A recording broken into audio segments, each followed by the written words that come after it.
Well, folks, looks like Byron Allen's lawsuit against McDonald's is moving forward. A federal judge ruled that he can go to trial in his lawsuit against McDonald's. This is the story from the Griot right here.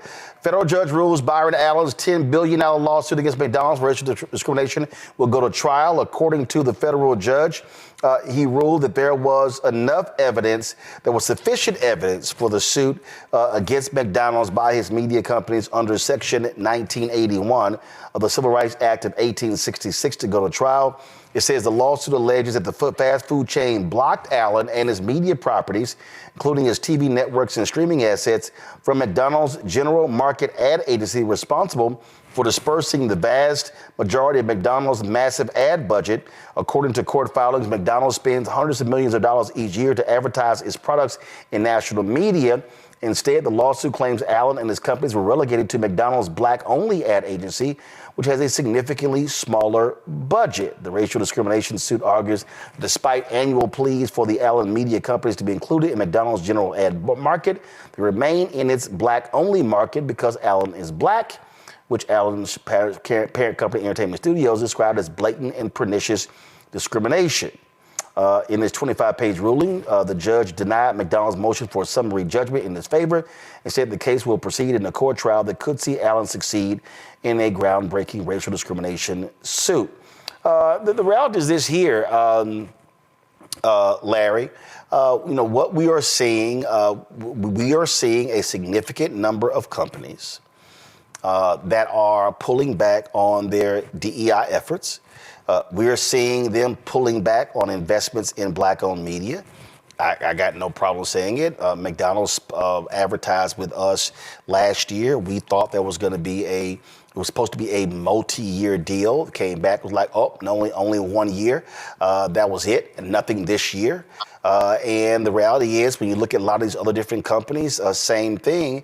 Again, if for African Americans, it may be going the court route in order to seek justice for historically being ignored by these media companies, by these major companies. Some 340, close to $400 billion in America is spent every year on advertising, and black-owned media gets barely 1% out of the $340 billion. Yeah, so, shout out to Byron Allen because he's been doing this for several years and trying to hold these corporations accountable as it relates to racial discrimination lawsuits. And I was pleased to see that this is moving forward, and hopefully, he gets what he deserves. Not only that, hopefully he chips away at a system that, traditionally loves black culture, makes money off black culture, but won't see our humanity, so to speak. So, like I said, shout out to Byron Allen for continuing to keep these corporations speak to their fire. Roland, you've been on your show. Go ahead. I was going to say, been on your show many times. You talked about the small percentage into which is dedicated to black companies. And so hopefully with this lawsuit and the conversation you've had, the points you made throughout, over the last several years, hopefully we see a shift in dynamic. But also we have to highlight that you're right. There is an attack on DEI initiatives, which really basically impact everyone. But anytime any trickle of money is seen to go to black folks, then this becomes a problem. And what happens, the reality is you've got to have a hell of a lot of money for lawyers to file these type of lawsuits, Joy. Companies want to drain you of time, energy, and resources. And that's one of the reasons why very few people file these particular lawsuits. But what we also are seeing, though, is, to Larry's point, I can tell you whether it's Netflix, whether it's Prime Video, whether it's Stars, whether it's Hulu. It's amazing. I can go back to OWN. I can go Showtime, HBO. It's amazing how often I get pitched by publicists who want to get their clients, want to get them on the show. So, but when you bring up advertising, all of a sudden folk go real quiet.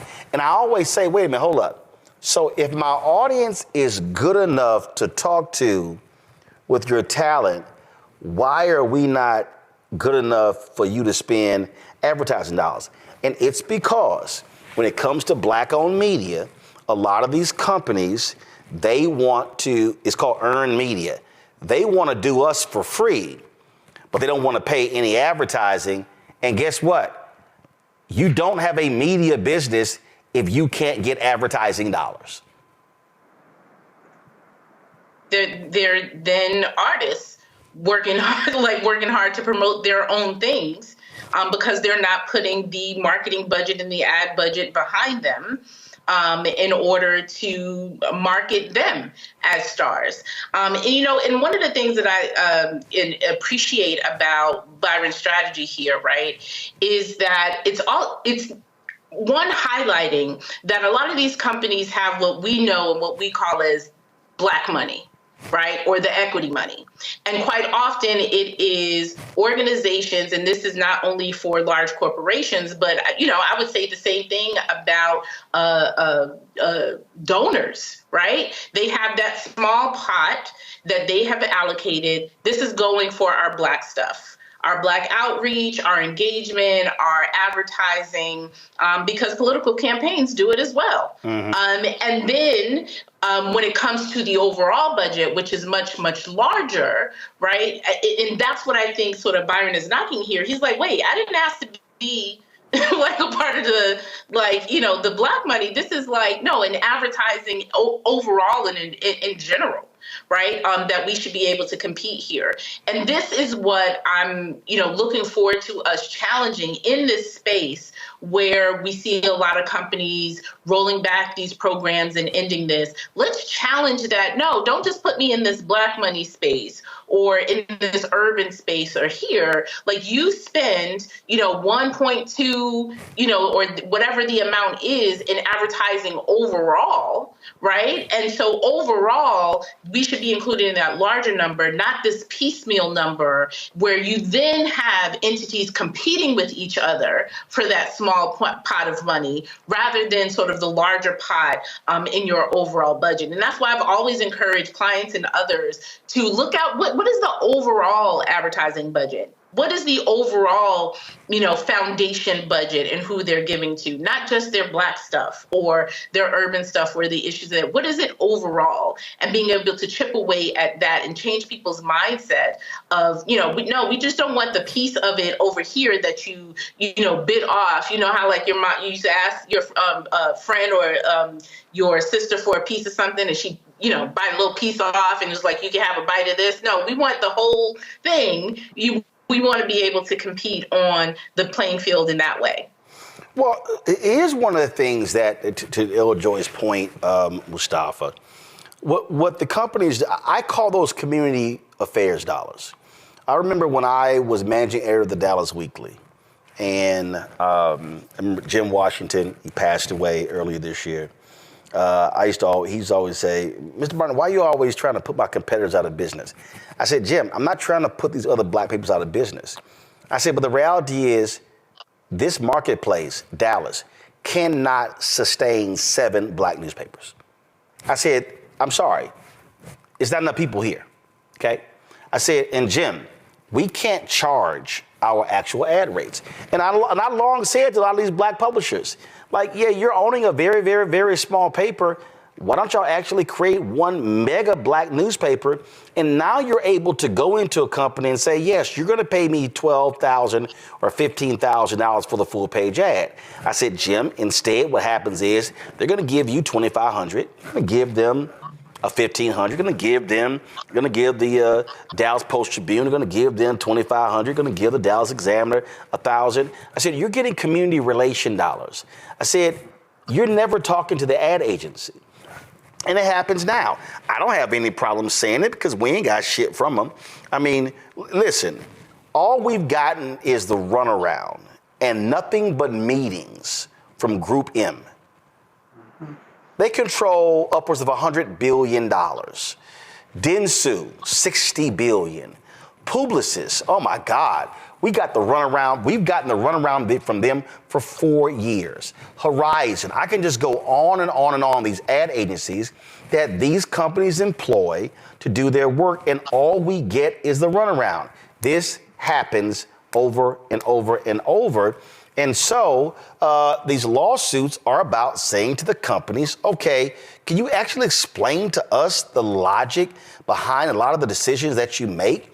I mean, I look at, listen, somebody told me that was this black event that was supposed to take place, and it's an award show, and McDonald's gave them $300,000 in advertising, and I was like, okay, for a one-night award show, as opposed to, let's say, how do you do something with us for a year? And then, but here's what I also get. Oh, well, because you cover news, well, you know, we don't really advertise on news. Okay, we do customized content. There are things that we do. We reached 30 million views last month. Okay, we're going to exceed to a $250 million views this year. There's no other black news outlet that does what we do. But my friend Todd with Urban Edge Network has a great explanation. He said the companies and the ad agencies always come up with one more thing that you don't have as a reason why they can't invest. Mm-hmm. Yeah, it's an interesting game that's played. I mean, we could go into a deep economic conversation, but, you know, for folks who are watching, I'm very clear in how this all plays out. You know, folks will pimp you as long as you allow them to pimp you, right? So we have two different ways of getting at this. One is the legal side, which Byron and others have been pursuing to make sure that justice happens in that space. For me, it also comes down to our people also understanding their value. And when you understand your value, then that means that you stop lowering your expectations of individuals that you are engaging with. And that means that you have to be a better steward of your dollars and where you are going to give your dollars. So if you see folks that are funding, you can no longer fund your own oppression. If you see folks who are not being supportive of your community in the ways that you feel that they should be, then one of the best ways is to remove your dollar from them until they show up in an authentic way that is representing what your sets of values are.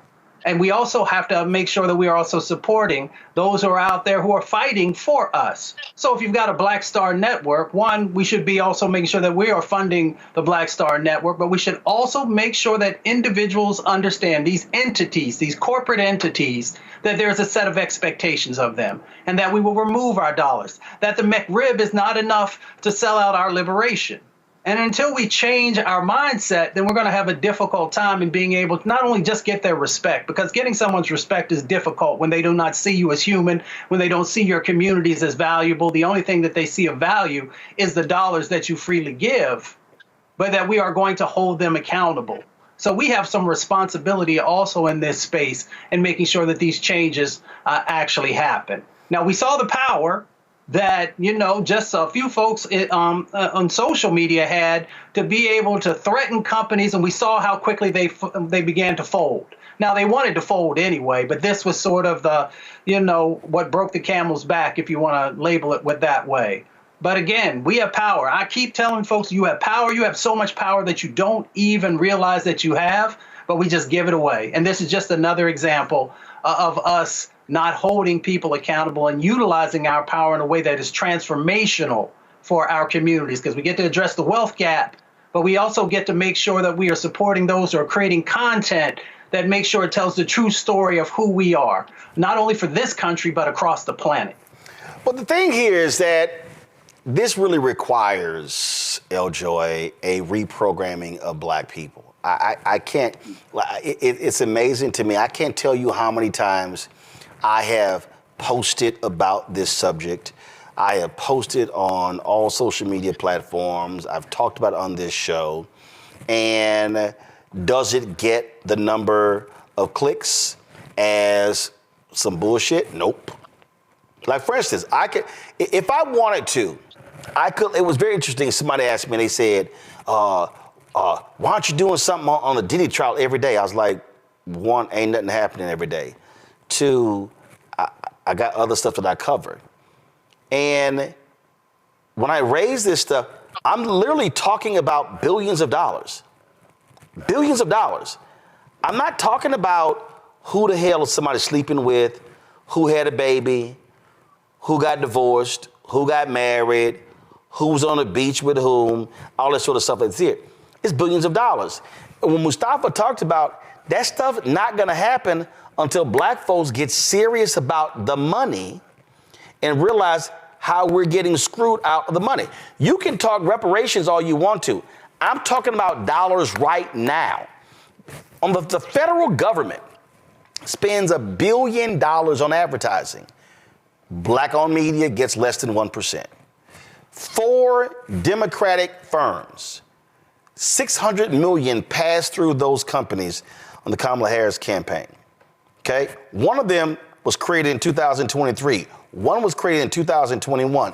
So we ain't even talking about companies with long track record. We're talking about folks who got the hookup. And so black people should be sitting here saying, oh, hell no. No. Until we start having a money conversation, we ain't having no other conversation. But we also have to get serious about the money. Yeah. Well, as an organizer at heart, you're singing my song as I talk about this on the local level in organizing with Brooklyn NAACP. And, we really take people through, as you mentioned, the individual companies and the federal government. New York's budget, well, for not only New York State, but New York City's budget is in the billions, right? It's larger. New York City's budget is larger than some states and collection of states. And talking to people about the ask and getting serious about the money that the city is spending, that the state is spending, and making sure that it is investing in for all of its people is a chore, and it's hard work, right? Convincing people and engaging people in that conversation of, as Mustafa mentioned, using their power and demanding more investment in their communities. And that's hard work. That is, education. And, I don't mean going to school education. I mean just informing people. And as a former staffer, I remember doing the meeting before the meeting.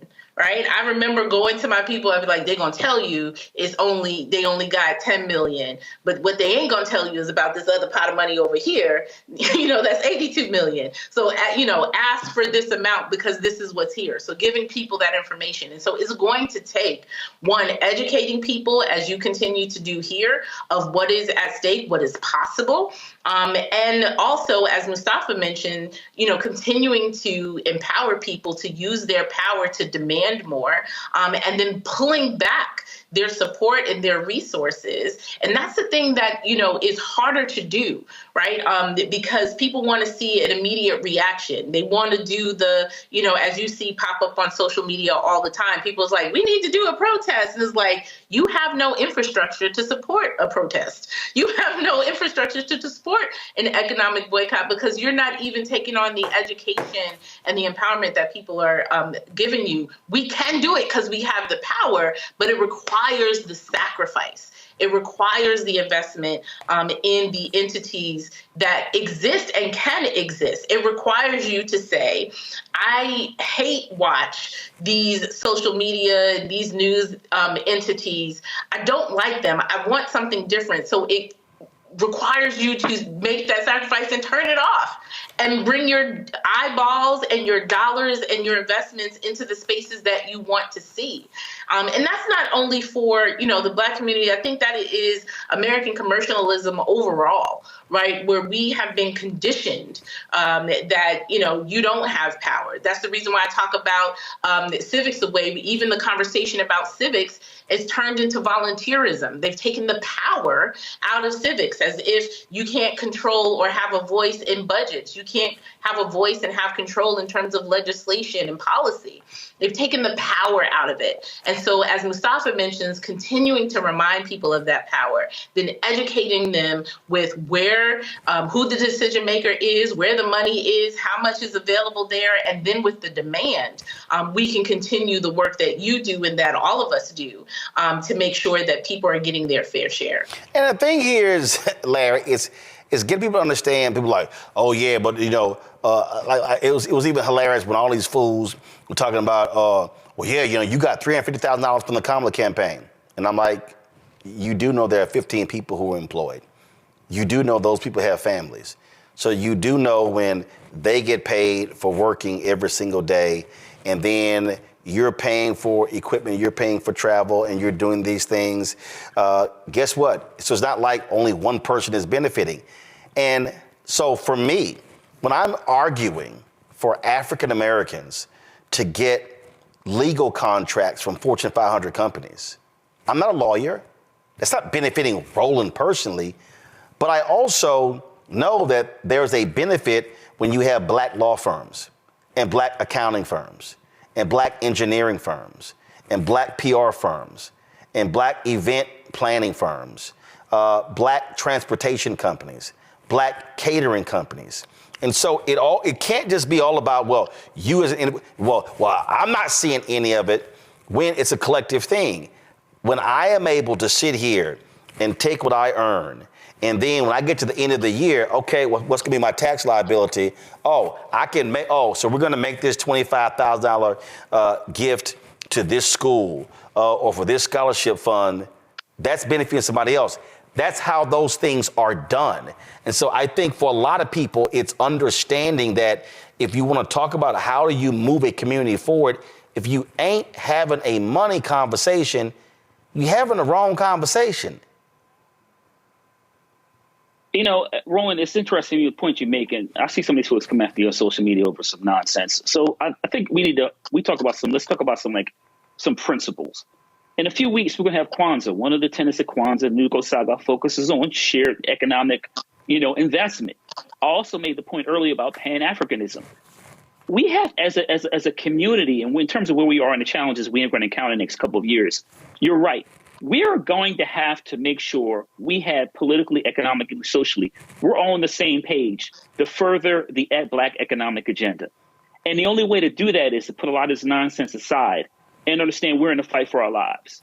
So these companies that, you've been highlighting, and we talked about, Byron Allen's lawsuit, they're going to continue to shrink in their support and their investment in Black community. We can't let that happen.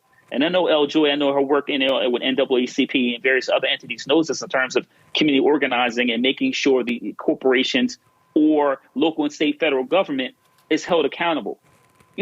Black people, we're a massive economic engine, not only here in the United States, but throughout the world, throughout the diaspora. And so we have to leverage that economic and political pressure to make sure these corporations increase that 3%, which you talked about, but also, creating jobs in Black communities to ensure that, once again, that throughout the community, everyone can thrive. We can all eat and we can all move forward. And I'm going to say this, Mustafa, what it also requires civil rights groups not to play us small.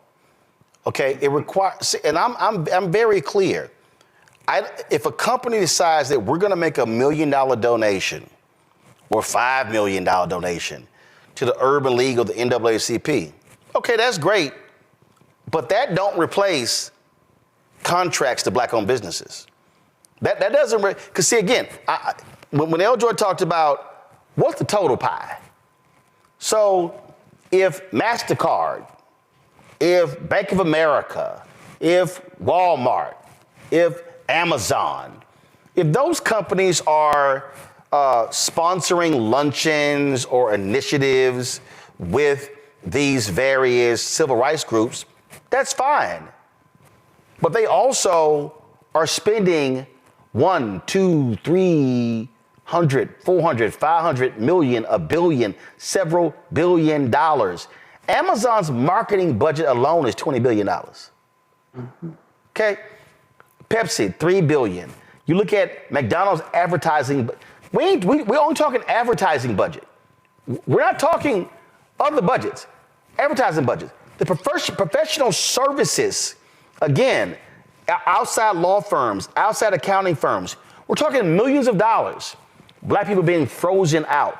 And so we have to be thinking not in terms of, oh, that's great that Wells Fargo is doing a $50 million 10-year commitment to the NAACP. Oh, that's great. That's great. But how much did Black people lose in collective wealth through the home foreclosure crisis? See, I'm sorry. I'm like, as Eljoy said, I'm looking at the big piece of chicken. Yeah. You're not going to have me saying the little crumbs in the corner of the Popeyes box is a meal. And I just skipped over the whole 4-piece. No. You can't get me to see crumbs as a meal. And that is a mindset that a lot of us have to change. A lot of us have been operating as if that crumb is a meal. And it's like, no, that's why we've been starving. Well, that's what we're taught, right? We're taught to just be thankful for the small wins and for the small amounts, and that's not how other communities operate. So we have to change that dynamic, and we've got to make sure, from the streets to the suites, that everybody is included in how we are moving forward. And until we begin to operate from that sort of a paradigm, it's going to be tough. I think you might be a bit more gracious than I am, and I am a lifetime member in a whole bunch of different organizations, and my expectations also are for those organizations that we're very careful about how and where we accept dollars, because I think it also sends a message if we are serious, and it also says, can we actually pressure individuals and entities in the way that is necessary. But I also understand the game. I understand that folks got to keep the lights on. They got to continue to be able to support their programming, all these different types of things. I mean, I run organizations, so I get all that.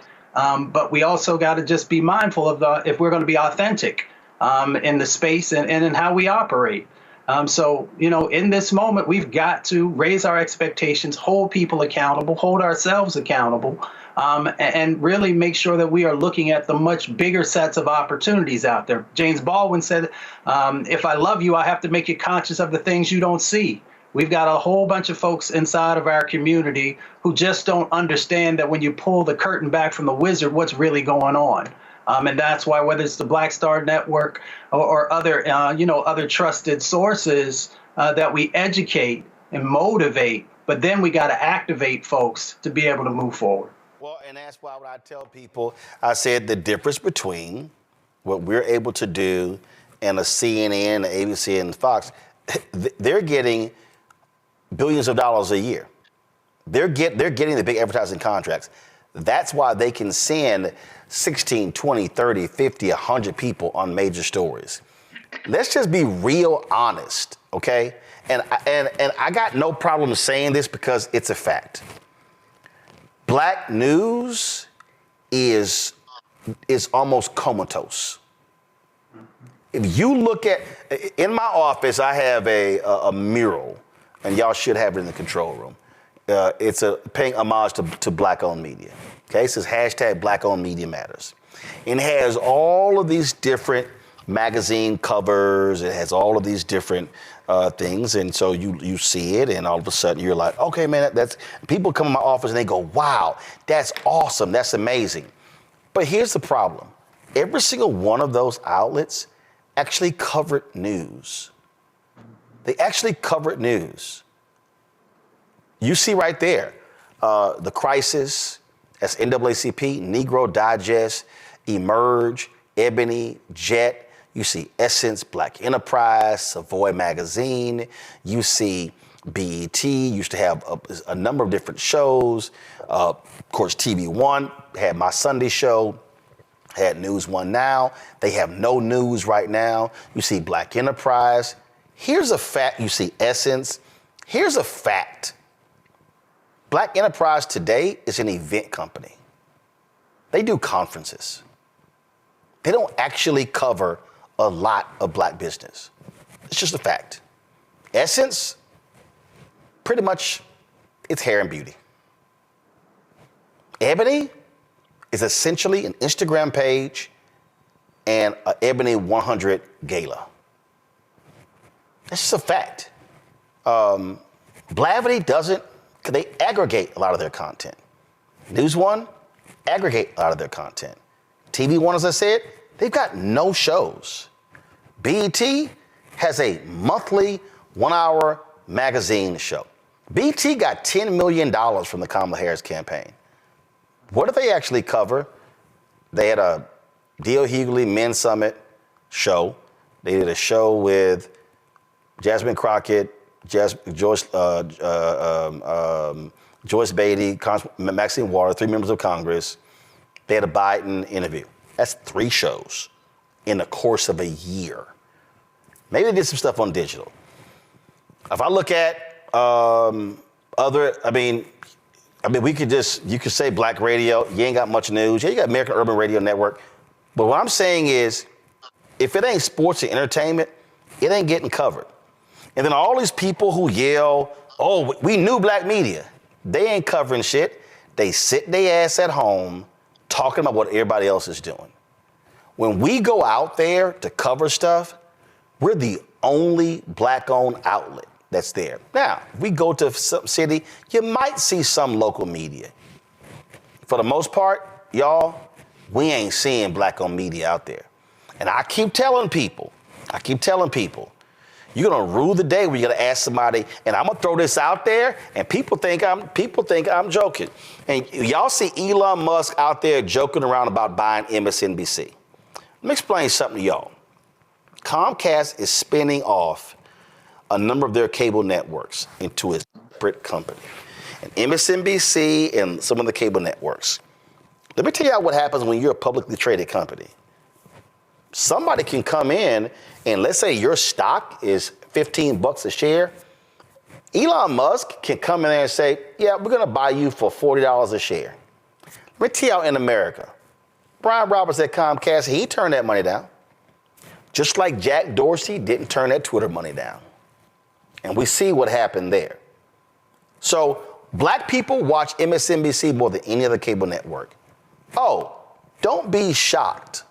Do not be shocked when MSNBC gets spun off into that separate media entity that some right-wing billionaire does not throw a massive amount of money on there to completely shut that joint down. Now remember, there's a bunch of other cable networks in there. They'll sacrifice flipping MSNBC to kill the content. So then black folks, where you gonna go? See, I need folk to understand what's actually happening out here in the real world. And so if we are not understanding how a black-owned media ecosystem has to be built, maintained, and sustained, then we're going to be in a situation where we are going to be begging somebody else, can you come to our news conference? Can you please cover this? I got an email today. The Congressional Black Caucus Executive Committee is having a news conference to announce the new chair and their initiative. Okay, who's gonna cover it? Who's gonna give it the amount of attention? Who's gonna give it the kind of coverage? See, I need people to understand that. I need people to understand that if it were not for the black press, black newspapers, civil rights movement would have nobody. A. Philip Randolph had his own newspaper. Y'all, we were able to get our story told because we had actual products that we owned. And having an Instagram page is not owning a media company. Saying I got, millions of followers, because you know what? Instagram could cut your page off. And I got 10 million followers. They cut your ass off. What you got? And I'm just warning people.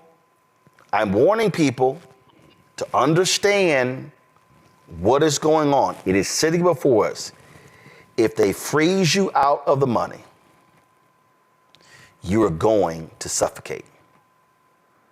I know for a fact that there are ad agencies and companies. They thought I would not be still here 6 years later. It was like, yeah, we're gonna wait him out. And they like, damn, his ass still here. How the hell did they do it? Because I don't just understand content, I understand the business of the business.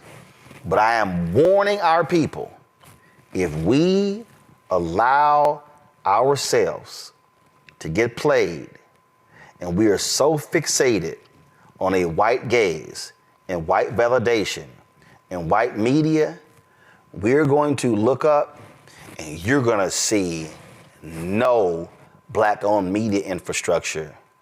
And that means you're going to be begging somebody else and hope they cover us and hire us. And then we have to ask somebody permission. Please, pretty please, can I talk about black people and get your approval? And that right there, it should scare the death out of any brother and sister in this country. So we shall see what happens with Byron Allen's lawsuit against McDonald's, and we shall see what also happens when it comes to the attack. Hi, I'm Isaac Hayes III, founder and CEO of Fanbase. Fanbase is a free to download, free to use, next generation social media platform that allows anyone to have followers and subscribers on the same page. Fanbase was built through investment dollars from equity crowdfunding from the Jobs Act. People just like you helped build Fanbase, and we're looking for more people to help build Fanbase. We are currently raising $17 million in a Regulation A crowdfund on Start Engine. We've already crossed $2.1 million, but we're looking to raise more capital from people just like you that deserve the opportunity to invest in early stage startups without having to be accredited investors. So right now, I'd like you to go to startengine.com/fanbase and invest. The minimum to invest is $399. That gets you 60 shares of stock in Fanbase right now, today. And then use Fanbase to connect with friends, grow your audience, and be you without limits.